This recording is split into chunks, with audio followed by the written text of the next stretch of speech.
सुबह मिश्रा आपके साथ, चलिए करते हैं खबरों की शुरुआत। और आज बेहद ही शुभ दिन है। श्री कृष्ण जन्माष्टमी का त्योहार पूरे देश में बड़ी ही धूमधाम से मनाया जा रहा है। जन्माष्टमी के मौके पर पटना सिटी में श्रद्धालुओं ने पूरी आस्था और विश्वास के साथ भगवान श्री कृष्ण की विशेष पूजा अर्चना कर अपने और अपने परिवार के लिए मंगल कामनाएं की है। इस मौके पर श्रद्धालुओं ने पूरी निष्ठा और विश्वास के साथ भगवान श्री कृष्ण की आरती उतारी, वहीं उन्हें 56 भोग भी लगाए। नौजर घाट के दीवान मोहल्ला स्थित जगन्नाथ मंदिर में जन्माष्टमी की अद्भुत छटा देखने को मिली। सैकड़ों की संख्या में श्रद्धालुओं ने अखंड भजन कीर्तन में हिस्सा लिया।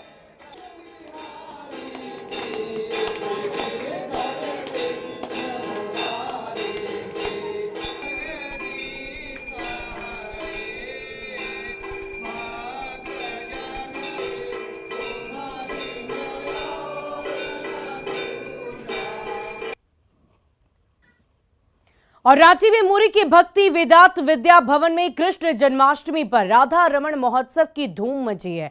इस मौके पर राज्यपाल सीपी राधाकृष्णन ने राधा और कृष्ण की पूजा अर्चना की और उन्हें आरती भी दिखाई। राज्यपाल सीपी राधाकृष्णन ने झारखंड वासियों को कृष्णाष्टमी की हार्दिक बधाई दी है।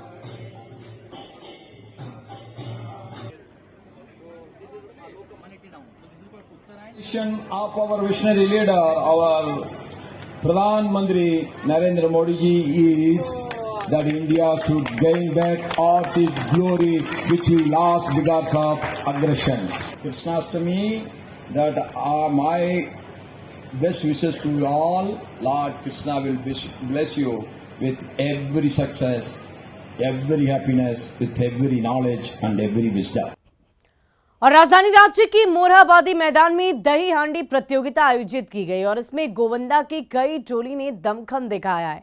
कार्यक्रम के अंत में मुख्यमंत्री हेमंत सोरेन ने विजेता गोविंदा को सम्मानित किया है। इस मौके पर मुख्यमंत्री हेमंत सोरेन ने झारखंड वासियों को कृष्ण जन्माष्टमी की बधाई दी और उनकी सुख और समृद्धि की कामना की।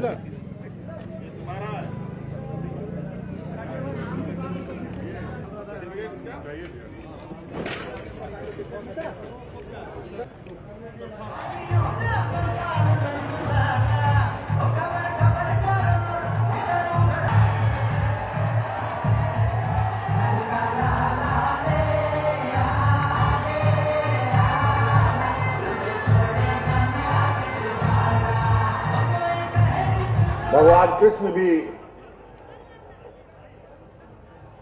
इस उत्सव को देख रहे हैं कि आज उनके भक्त किस उत्साह के साथ कि बारिश भी उन्हें रोक नहीं पा रही। और आज मुझे पुनः आपके इस मंच में शामिल होने का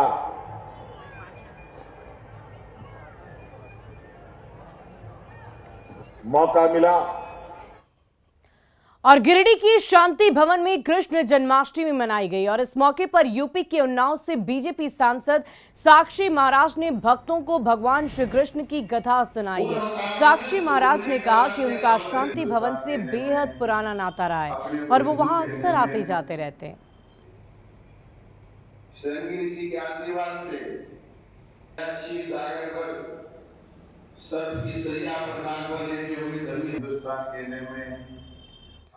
और जामताड़ा में कृष्ण जन्माष्टमी के मौके पर इस्कॉन ट्रैवल केयर की ओर से भव्य शोभा यात्रा निकाली गई। हटिया के शिव मंदिर में शुरू हुई ये शोभा यात्रा चिल्ड्रन पार्क के पास भगवान टावर तक गई और इसमें बहुत बड़ी संख्या में पुरुष, महिला, युवक और बुजुर्ग शामिल हुए। विधि विधान के साथ लड्डू गोपाल की पूजा अर्चना की गई। उनकी प्रतिमा को रथ में स्थापित किया गया। महिलाओं ने मंगल पाठ भी किए और सजे धजे रथ के साथ यात्रा निकाली गई। इस रथ को भक्तगण खींचते हुए ले गए।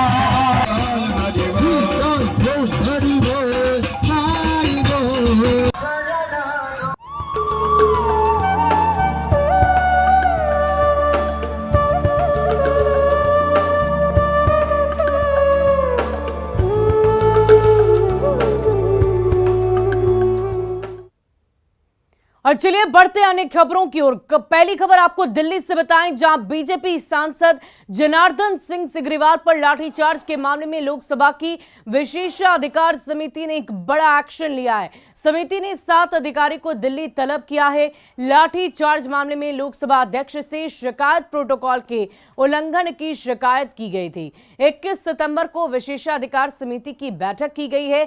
विशेषाधिकार समिति ने डीजीपी आरएस भट्टी को बुलाया है। साथ ही डीएम चंद्रशेखर और एसएसपी राजीव मिश्रा को भी तलब किया गया। पटना सिटी के एसओ वैभव शर्मा, एएसपी पटना काम्या मिश्रा और पटना सेंट्रल सदर के अनुमंडल पदाधिकारी खांडेकर को भी तलब किया गया।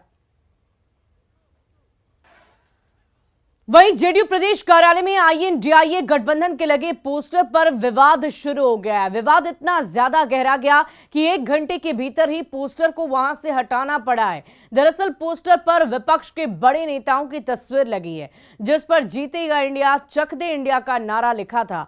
इस पोस्टर से बिहार के डिप्टी सीएम तेजस्वी यादव और जेडीयू के राष्ट्रीय अध्यक्ष ललन सिंह की तस्वीर ही गायब थी।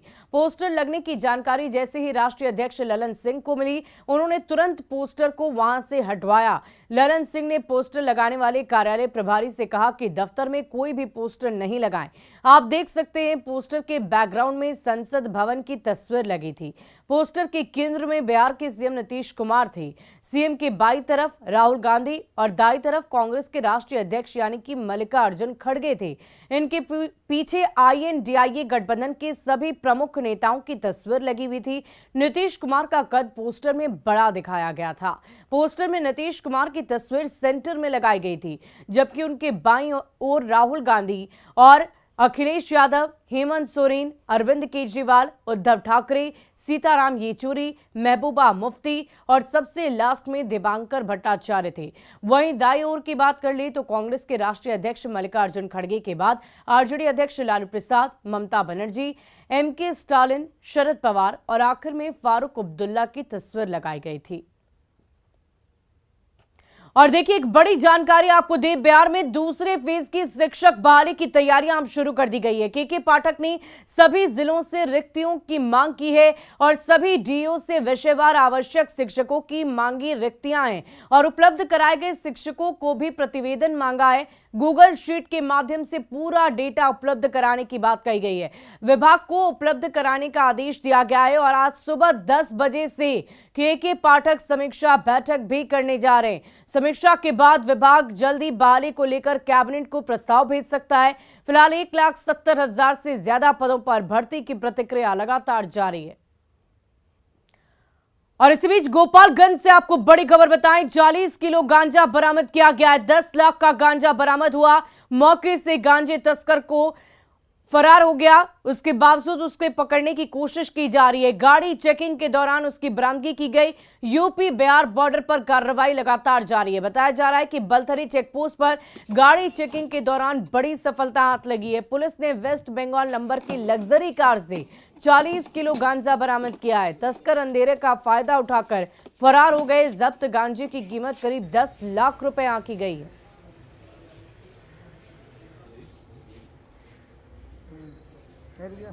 और टीम द्वारा जब चेकिंग की जा रही थी तो बलथरी चेक पोस्ट पर पेट्रोल पंप के समीप गांजा तस्कर पुलिस को देखकर भाग गए और जब वेस्ट बंगाल नंबर की लग्जरी कार दिखी तो उसे जब्त किया गया और उसमें से 40 किलो गांजा बरामद हुआ है।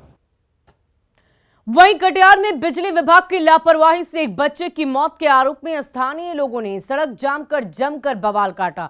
घटना कोलासी थाना क्षेत्र के कोलासी बाजार स्थित मछली पट्टी मोहल्ले की बताई जा रही है। बताया जा रहा है कि 3 साल का बच्चा जोली अपने घर के आंगन में ही खेल रहा था और इसी दौरान ट्रांसफार्मर से गांव में बिजली सप्लाई होने वाली बिना कवर किया हुआ तार बच्चों के शरीर पर गिर गया। बच्चे को कटिहार मेडिकल कॉलेज भेजा गया, लेकिन तब तक बच्चे की मौत हो चुकी थी। आक्रोशित लोगों ने बिजली विभाग के खिलाफ प्रदर्शन करने हुए कोलासी चौक को जाम कर दिया है। बाद में प्रशासन ने समझा बुझाकर सड़क जाम को हटाया। दरभंगा से बड़ी खबर, जहां कमला नदी में नाव पलटने से 2 महिला सहित 3 बच्चे की मौत हो गई है। इस हादसे के बाद इलाके में मातम का माहौल है। दरअसल तिलकेश्वर ओपी क्षेत्र में करीब 4 बजे नाव पलटने की खबर सामने आई। स्थानीय लोग नाव पर सवार लोगों को बचाने के लिए कूदे, लेकिन तब तक 2 महिला और 3 बच्चों की मौत हो चुकी थी। लोगों का कहना है कि कुशेश्वर स्थान पूर्वी प्रखंड के महिसौत पंचायत में नदी का पानी चारों तरफ फैला हुआ है। सभी नाव पर सवार होकर सुरक्षित स्थान की तरफ आ रहे थे और तभी तेज आंधी में नाव पलट गई। नाव पर करीब 10 लोग सवार थे। चौर में नाव पलट जाने से 5 व्यक्ति की मौत हो गई है, जिसमें 2 महिला है जिसकी उम्र 45 से 50 के लमसम में है और 3 लड़की जो 12 से 14 साल की है, उसका भी मौत हो गया। 5 डेथ बॉडी को काफ़ी मशक्कत के बाद खोज लिया गया है। वहीं गोपालगंज पुलिस ने सेक्स रैकेट का खुलासा करते हुए 4 लोगों को रंगे हाथ गिरफ्तार किया है। पुलिस ने ब्लॉक मोड़ के पास छापेमारी की है और 4 लोगों को पकड़ा है। सदर एसडीपीओ के मुताबिक पुलिस ने एक नाबालिग लड़की को भी पकड़ा है। लड़की को पैसे का लालच देकर देह व्यापार में धकेला गया था। वो छपरा से गोपालगंज जाकर इस धंधे में शामिल हुई थी। गिरफ्तार लोगों में यूपी के निवासी भी शामिल है।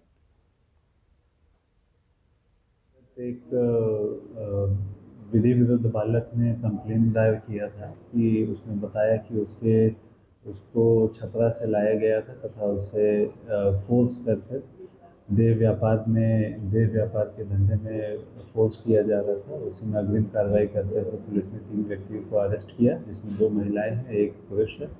हम लोगों ने और भी इस पर अनुसंधान जारी है, इसमें नई बातें निकलेंगी तो आपको। और गुजरात के मुंद्रा थाना क्षेत्र स्थित एक निजी विद्यालय के 5 छात्र छात्रा स्कूल से फरार होकर मुंद्रा से ट्रेन पकड़ गांधी धाम पहुंचे और फिर बस से अहमदाबाद और वहां से जयपुर और फिर जयपुर से दिल्ली और दिल्ली से सारण के मकेर जाने के लिए मुजफ्फरपुर जंक्शन पर उतरे। इसी दौरान 5 में से एक बच्ची भटक गई और रोने लगी। तब रेल पुलिस के सहयोग से बाकी बच्चों के बारे में पता लगाया गया। रेल एसपी के अनुसार शुरू में मामला ह्यूमन ट्रैफिकिंग का लग रहा था, लेकिन पूछताछ में पता चला कि सभी बच्चे गुजरात से जयपुर, जयपुर से दिल्ली और फिर दिल्ली से मुजफ्फरपुर पहुंचे।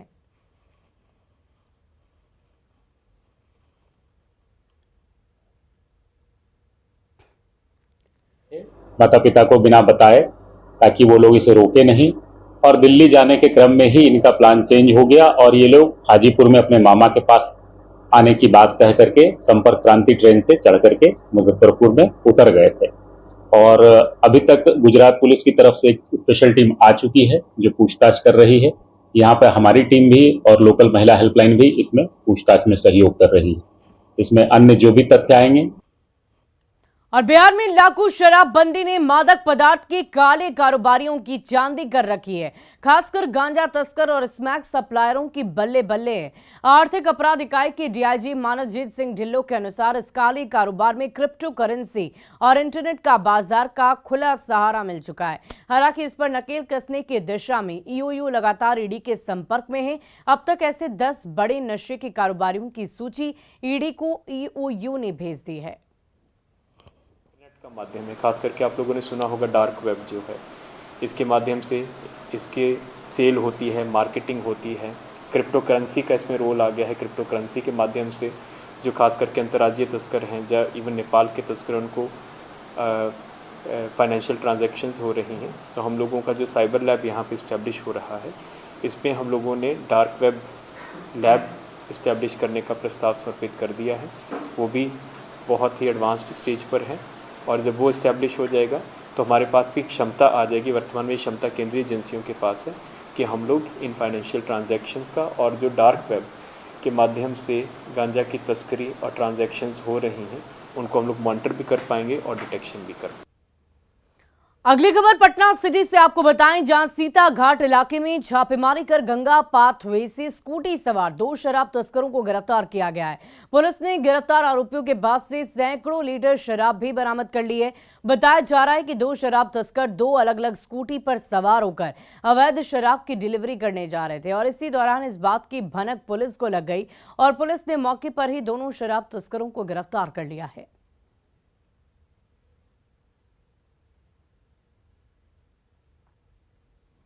और बांका की कटोरिया प्रकरण में कई शिक्षकों ने सामूहिक रूप से अपना इस्तीफा बीडीओ को सौंप दिया है। दरअसल शिक्षक पढ़ाने के साथ दूसरे कामों में लगाए जाने से काफी नाराज है। आंगनबाड़ी सेविकाओं ने भी सामूहिक इस्तीफा दिया। शिक्षकों का कहना है कि सरकार एक ही काम कराए।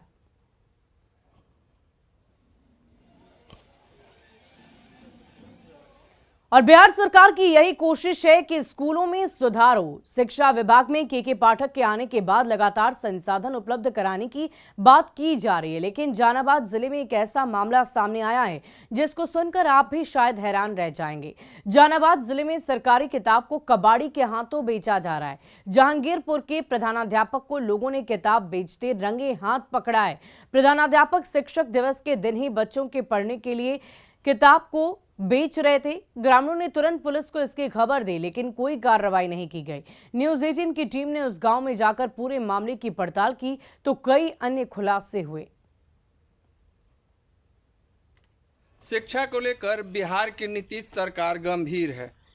बच्चों की पढ़ाई सुचारू रूप से चले, इसको लेकर कई तरह की योजनाएं चलाई जा रही है, लेकिन सरकार के लोग ही सरकार को चूना लगाने पर जुटे हैं।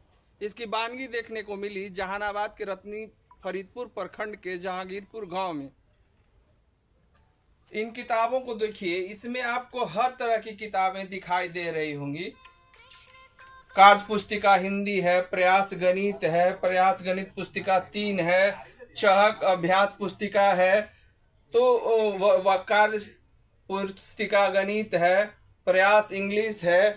मतलब जो किताबें बच्चों को दी जानी चाहिए थी, नई नई किताबें हैं, इनको बेचने जा रहे थे। कबाड़ वाले को दे दिया गया था, लेकिन गांव वालों ने देख लिया और फिर इन किताबों को रुकवा दिया, गाड़ी से उतरवा लिया। मतलब कि क्या करिए कि देखे कि नया नया किताब है, तो देखने के बाद मतलब कि सर थोड़ा सा हलचल हो गया। अरे मतलब कि गांव में बांटा नहीं गया है और उसके बाद मतलब कि कबाड़ी वाले के भाव में बेचा जा रहा है।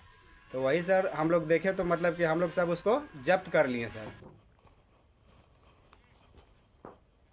और इसी बीच नवादा से आपको बड़ी खबर बताएं, युवक की गोली मारकर हत्या की गई है। वारसिलीगंज खराट पथ पर गोली मारी गई। पेट्रोल पंप के पास गोली मारी गई है। चंडीपुर में हत्या से सनसनी फैल गई। वारसिलीगंज थाना इलाके की ये पूरी घटना बताई जा रही है। फिलहाल पुलिस इस पूरे मामले की तहकीकात में जुटी हुई है। अपराधी 3 की संख्या में पहुंचे थे और मृतक गौतम कुमार सौर पंचायत के चंडीपुर गांव का रहने वाला बताया जा रहा है। घटना के बाद परिवार वालों ने शव को सड़क पर रखकर जमकर बवाल काटा है। फिलहाल पुलिस इस पूरे मामले की जांच पड़ताल में जुट गई है।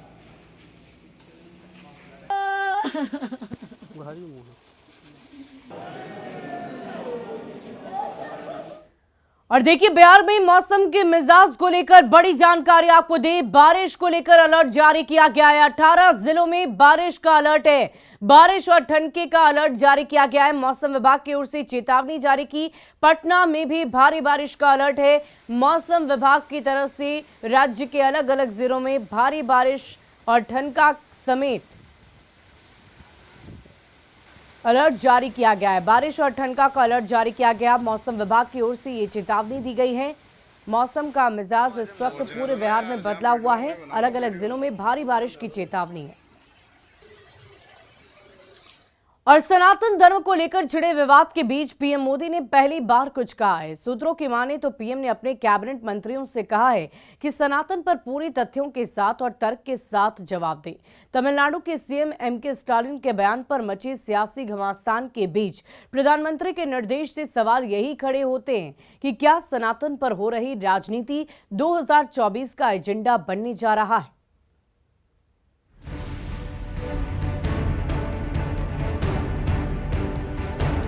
நான் திருப்பவும் சொல்கிறேன், நான் வந்து சனாதன கோட்பாடுகளை தான் நான் வந்து விமர்சித்தேன். சனாதன கோட்பாடுகளை தான் நான் ஒழிக்கணும்னு சொன்னேன். அதை நான் பேசிகிட்டு தான் இருப்பேன். ரொம்ப பைத்தியகாரத்தனமாக ரொம்ப குழந்தைத்தனமாக வந்து நான் வந்து ஜெனோசைடெலாம் இன்வைட் பண்ணேன் அப்படின்லாம் சொல்கிறாங்க. இப்போது நிறைய பேர் இப்போ சில குழுக்கெல்லாம் வந்து சமீபத்தில் வந்து திராவிடத்தை ஒழிக்கணும், கம்யூனிஸ்டை ஒழிக்கணும் அப்படின்னா அப்படின்னா இந்த திமுக காரங்களாம் வந்து கொலை செய்யப்படுறாங்கன்னா। तमिल में दिया गया उदयनिधि स्टालिन का यही वो बयान है जिसने सियासत में तूफान मचा रखा है। तमिलनाडु के मुख्यमंत्री एमके स्टालिन के बेटे उदयनिधि स्टालिन ने सनातन के खिलाफ जो बयान दिया था उसमें उन्होंने सनातन पर बेहद आपत्तिजनक बातें कही थी। सनातन को लेकर कहा था कि हम डेंगू, मच्छर, मलेरिया या कोरोना का विरोध नहीं कर सकते, हमें इसे मिटाना है, इसी तरह हमें सनातन को भी मिटाना है। उदयनिधि स्टालिन के दिए विवादास्पद बयान के बाद राजनीति चरम पर है।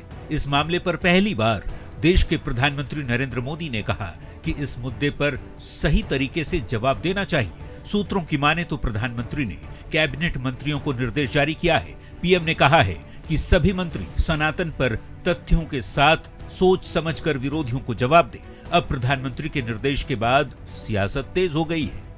सनातन पर सियासत करना बीजेपी को अब महंगा पड़ रहा है और बीजेपी ने सेल्फ गोल कर लिया है। इस सनातन पर ज्ञान देने वाली भारतीय जनता पार्टी अब बैकफुट पर है। अब तो बताना होगा कि आज जो लोग गरीबी, भूखमरी, बेरोजगारी, महंगाई का बात छोड़ करके ये धर्म पर ज्ञान दे रहे थे, ये सबको अच्छी तरह से हकीकत पता है। प्रधानमंत्री और भाजपा के अन्य नेता सांप्रदायिक सौहार्द बिगाड़कर जहल की खेती कर राजनीतिक रोटी सेकने का प्रयास करते हैं।